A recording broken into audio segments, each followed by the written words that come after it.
Joe, what have your thoughts been on the way you guys have been able to sustain the running game without Nick? You kind of had to go to a backfight committee approach. How's that working? Yeah,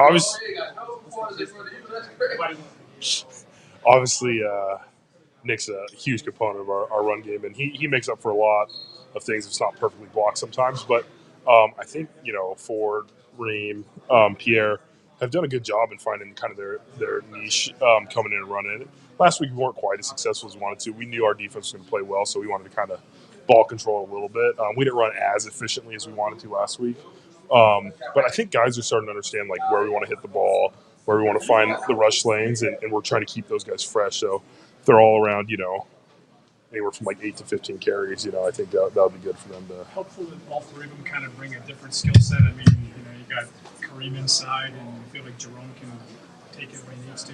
Yeah, it's good. Like I said, with Nick, you kind of have all of it in one. But Reem, I think, understands his role, and Ford and Pierre can take it the distance if they need to on those outside runs and things like that. So it's very complimentary, and we're still trying to get the feel, but I think we've been slowly progressing. You played left guard on Sunday?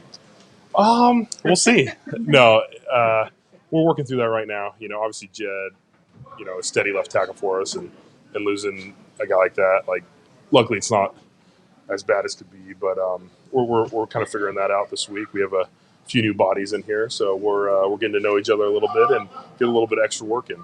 You feel comfortable? You played last, what was it, 2021? Yeah. Yep. You had to play, 1 or 2 games? Two games at left tackle. I remember them. No. Yeah, that was a few years ago, but I know Bill's working to try and get our 5 best guys out there, and we'll kind of see how that plays out. I mean, it's a bad timing, that kind of uncertainty against this defense, isn't it? Yeah, they're good for. I mean, they're one of the best defenses in the league. They've been playing lights out lately. You just look at their last few games, and they've been very dominant. The first time we played them, they did a good job with us, and they're very complimentary. They run a lot of games, picks. Their backers are very good on the blitz. So it's a tough challenge, especially at Baltimore. So we're trying to put in that extra work, so we're ready to go come Sunday. Joe, you had said 5 best guys. I think that's an interesting thought because you kind of hear 2 different schools. Do you put your 5 best linemen and then figure it out, or do you try to find the 5 best guys at each position? When you've got so much uncertainty, how flexible do you have to be in a situation like that? Yeah, O-line's one of those positions where, as the year goes on, you're hopeful that everybody stays healthy, but it's a tough position. So I think Coach Callahan has had a lot of experience with mixing and matching guys and keeping us ready for really no matter what. COVID kind of helped with that too because you had those random sicknesses. But it's one of those things where you just stay ready.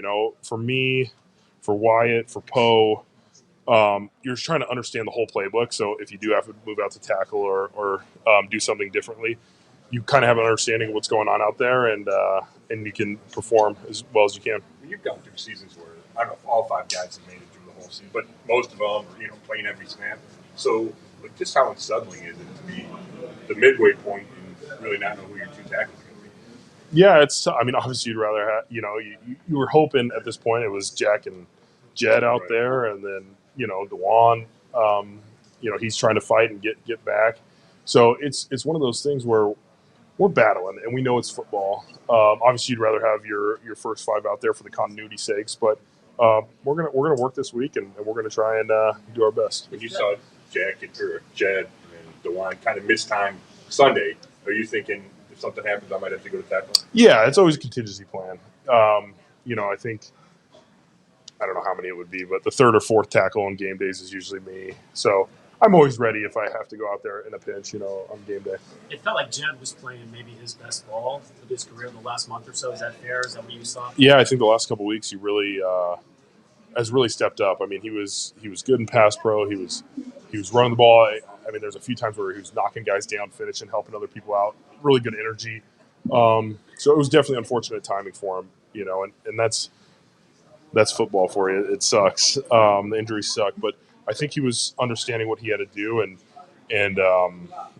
really is playing some of his better football. What do you think happened there, Joel? I mean, to us, it looked like he's playing much better. What do you think What was the difference?